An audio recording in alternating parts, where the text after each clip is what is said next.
یہ دو اصول ہیں، جو دو ضابطے ہیں، جو دو طریقے ہیں ہمیں زندگی میں چیزیں اپنانی ہیں۔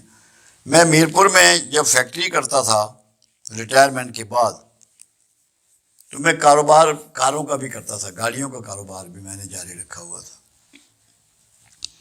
میں نام نہیں لوں گا، ایک شخص میرے پاس آیا، اس کے پاس پجیرو تھی، کہنے لگا عرفان صاحب میں آپ کو یہ 1,00,000 روپے کم پہ بیچنا چاہتا ہوں۔ میں نے کہا کیا تم دیوانے ہو؟ میں کسی دیوانے کا مال خریدنے کے لیے تیار نہیں ہوں۔ یا یہ چوری کی ہے، میں چوری کا مال خریدنے کے لیے تیار نہیں ہوں۔ یا اس کے کاغذوں میں کوئی کمی ہے، میں ایسی نامکمل کاغذوں والی گاڑی لینے کے لیے تیار نہیں ہوں۔ اس میں کوئی ایسا نقص ہے ٹیکنیکل، میں وہ نقص والی چیز بھی لینے کے لیے تیار نہیں ہوں۔ کوئی ایکسیڈنٹ اس کا ہوا ہے، میں ایکسیڈنٹ والی گاڑی لینے کے لیے تیار نہیں ہوں۔ تم اگر مجبور ہو، تمہیں کسی کو پیسے دینے ہیں، ادائیگی کے لیے تمہیں پیسے میسر نہیں ہیں، میں تمہاری مجبوری خریدنے کے لیے تیار نہیں ہوں۔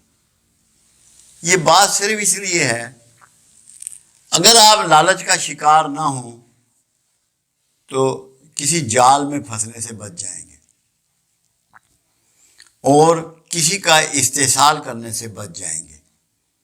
اگر وہ ضرورت مند تھا اور واقعی وہ ضرورت مند تھا تو 1,00,000 روپے کا مطلب یہ تھا کہ وہ اس میں اپنی ضرورت بیچ رہا ہے، اپنی مجبوری بیچ رہا ہے۔ مجبوری خریدنے والا ظالم ہوتا ہے، ظلم کا ارتکاب کرتا ہے، ناانصاف ہوتا ہے، بے ایمان ہوتا ہے۔ تو میں ایسا نہیں کر سکتا۔ یہ ایک مثال میں نے اس لیے دی کہ ہمیں پتہ ہونا چاہیے کہ ہم جو کام کر رہے ہیں اس میں ہمیں یہ ذہن میں رہنا چاہیے کہ مجھے ہر کام کے لیے اللہ کو جواب دینا ہے، میں نے اللہ کے حضور کھڑا ہونا ہے۔ مجھے بتانا پڑے گا کہ تجھے پتا تھا کہ یہ بندہ مجبور ہے، پھر تو نے اس کی سستی گاڑی کیوں خریدی؟ تو نے چلاکی کی، وقت سے فائدہ اٹھایا۔ اس کی اسلام اجازت نہیں دیتا۔ کسی کے ساتھ کسی بھی شکل میں، کسی بھی حالات میں آپ کی طرف سے کوئی زیادتی نہیں ہونی چاہیے۔ دوسری بات یہ تھی، میرے پاس وہ نیٹنگ مشینیں تھیں میرپور میں جو سوئٹزرلینڈ سے امپورٹ ہوئی تھی، ہم وہ بیچنا چاہتے تھے۔ تو میں گھر تھا، جمعے کا دن تھا، بیل ہوئی، ایک صاحب آئے جاننے والے تھے، میں نے ڈرائنگ روم میں بٹھایا، بیٹھ گئے تو کہنے لگے میں مشینیں خریدنا چاہتا ہوں۔ میں نے انہیں کہا کہ آپ باہر تشریف لائیے۔ جب وہ باہر گئے میں نے کہا بات یہ ہے کہ یہ میرا گھر ہے، میرا بزنس سینٹر نہیں ہے۔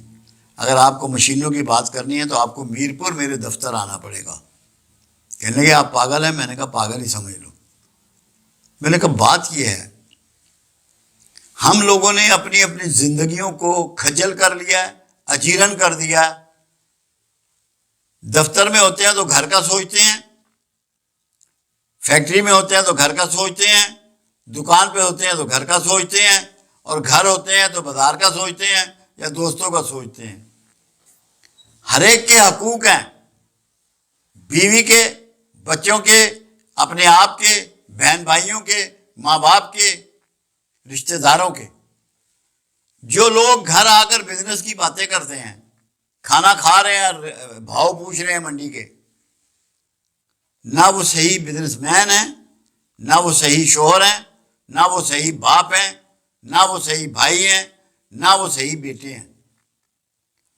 جب تک آپ معاشرے میں واپس نہیں آئیں گے اس اصل کی طرف، کاروباری بات کاروبار کی جگہ پہ، گھریلو بات گھر میں، جب تک آپ بیوی کو وقت نہیں دیں گے، بچوں کو وقت نہیں دیں گے، بوڑھے ماں باپ کو وقت نہیں دیں گے، کوئی رشتہ دار آ جائے اس کو وقت نہیں دیں گے، آپ ڈپریشن سے نہیں نکل سکتے، فرسٹریشن سے نہیں نکل سکتے، آپ کے بچے آپ سے محبت نہیں کر سکتے، آپ کی فرما برداری نہیں کر سکتے۔ لوگ بہت پریشان ہیں، ہمارے پاس روزانہ لوگ آتے ہیں، کہتے ہیں بچے کہنا نہیں مانتے، بچے عزت نہیں کرتے۔ خدا کا واسطہ ہے، کاروباری بات کاروباری جگہ کرو، گھر کے معاملات گھر میں رہو، ان کو ٹائم دو، ان کے ساتھ کھانا کھاؤ، ان کے ساتھ سیر کو جاؤ، انہیں وقت دو، گھر کو منڈی مت بناؤ۔ یہ میں اس کے حوالے سے بات کرنا چاہتا ہوں گھروں میں حالات لوٹ آئیں گے، بچے فرما بردار ہو جائیں گے، بچے پیارے ہو جائیں گے، بیوی سے تعلقات ٹھیک ہو جائیں گے۔ یہ بہت ضروری ہے۔ اس کی ایک وجہ اور بھی ہے جو سمجھنا ہے۔ جب تم گھر والوں کو خوشی دو گے، کیونکہ جب تم نے دنیا سے چلے جانا ہے تو دکھی کر کے جاؤ گے نا، انہیں دکھی دے کے جاؤ گے نا۔ جانے سے پہلے انہیں سکھ تو دو، ان کو وقت دو، ان کو احترام دو، ان کو محبت دو، ان کو عزت دو۔ وہ تبھی ہوگا کہ جب گھر کو کاروباری مرکز نہیں بناؤ گے، گھر کو گھر بناؤ، اپنی زندگی کو رشتوں میں تقسیم کرو، رشتوں کو احساس کرو۔ یہ ہے یہ مسئلہ، اگر کوئی سمجھے تو، جو میں بات کرنا چاہ رہا تھا۔ آپ مجھے بتائیں، نصیب یا قسمت آپ کو معلوم ہے کسی کو؟ یہ تو مستقبل کی خبر ہے جو دیوار کے پیچھے پوشیدہ ہے۔ آپ کو کیا پتا کہ آپ کے لیے کل اس نے کیا لکھا ہوا ہے؟ کیا کوئی بندہ کہہ سکتا ہے کہ میں 1 گھنٹے بعد زندہ ہوں گا؟ تو پھر وہ نصیب بدلنے پہ کیسے قادر ہو گیا؟ قرآن میں اللہ واضح کرتا ہے، جسے چاہوں امیر کروں، جسے چاہوں غریب کروں، جسے چاہوں کشائش والا دوں، جسے چاہوں ناپ تول کے دوں، جسے چاہوں نہ دوں، جسے چاہوں بیٹے دوں، جسے چاہوں بیٹیاں دوں، جسے چاہوں دونوں دوں، جسے چاہوں دونوں نہ دوں، جسے چاہوں عزت دوں، جسے چاہوں تذلیل کروں، جسے چاہوں حکمرانی دوں، جسے چاہوں معزول کروں، جسے چاہوں شفا دوں، جسے چاہوں موت دوں۔ اختیار کہاں چھوڑا اللہ نے آپ کا؟ صرف آپ کو ایک اختیار دیا کہ جو تجھے جسم و جان، عقل و فہم، علم دیا، اس کو تو یوٹیلائز کر اور مجھ سے دعائیں کر، بس یہ اختیار دیا آپ کو کہ ان چیزوں کو، جو تجھے چیزیں اتھارٹی دی گئی ہیں، عقل و فہم، شعور، علم، ہاتھ، پاؤں، پیر، آنکھیں، جو تو جن پر حجت تمام کر سکتا ہے، انہیں میرے نام سے استعمال کر اور مجھ سے پر امید رہے اور دعائیں کرتا رہے۔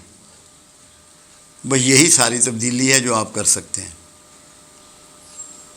اگر انسان کو اختیار ہوتا تو کیا کوئی شخص غریب بھی ہوتا؟ کیا کوئی شخص بیمار بھی ہوتا؟ یا سب کے بچے جرنیل نہ ہوتے، سب کے بچے جسٹس نہ ہوتے، سب کے بچے بڑے کاروباری نہ ہوتے، بینکوں کے مالک نہ ہوتے؟ اختیار نہیں ہے، ورنہ نہ تو کوئی مرنا چاہتا، نہ بیمار ہونا چاہتا، نہ غریب رہنا چاہتا۔ یہ اختیار اللہ کا ہے، اللہ سے دعا کی جا سکتی ہے، آپ کے پاس فارمولہ کوئی نہیں ایسا۔ آپ دیکھیں جو مغربی ممالک ہیں، موت پہ قابو پا پائے ہیں ابھی تک؟ غربت پہ قابو پا لیا انہوں نے ابھی تک؟